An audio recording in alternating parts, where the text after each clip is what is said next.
आपका बहुत बहुत धन्यवाद, आपने मौका दिया। कल जब मैंने ये बात कही कि 5-6 अगस्त 2019 को जो इस सदन में हुआ उसकी न्यू दिसंबर 2018 में रखी गई थी, तो माननीय गृह मंत्री जी ने उस पर आपत्ति उठाई। मैं जो प्रेसिडेंशियल प्रोक्लेमेशन की स्टैंडर्ड लैंग्वेज है वो पढ़ के सुनाना चाहता हूं, और जो जम्मू और कश्मीर की प्रेसिडेंशियल प्रोक्लेमेशन थी उसकी जो भाषा है वो पढ़ के सुनाना चाहता हूं। सिर्फ 2 मिनट लगेगा।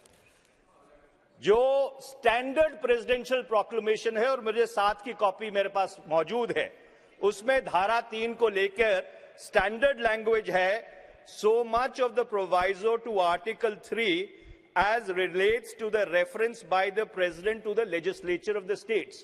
89 से लेके 2019 तक हर प्रेसिडेंशियल प्रोक्लेमेशन में इसी भाषा का प्रयोग किया गया है।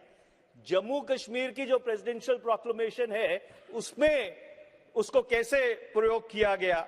So much of the first proviso of Article 3 of the Constitution as relates to the reference by the President to the legislature of the state, और इसको ध्यान से सुनिएगा गृह मंत्री जी, and the second proviso of that article। ये second proviso क्या है?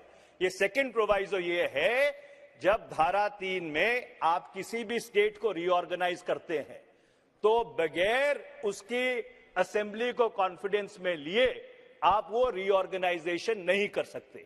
और इसीलिए मैं कह रहा हूं, जो आपने 5-6 अगस्त 2019 को किया उसकी न्यू आपने दिसंबर 2018 में रखी थी, एक बात।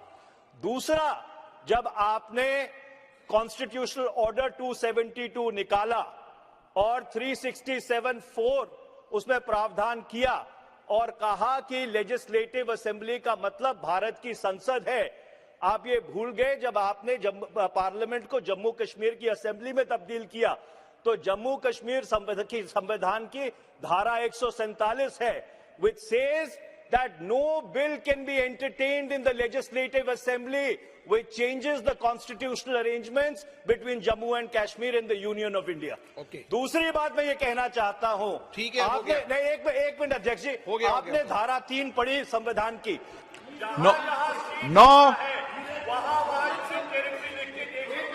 फिर भी आपके पास अधिकार नहीं है to convert a state into 2 union territories। मैं जिम्मेदारी से इस सदन में ये बात कह रहा हूं।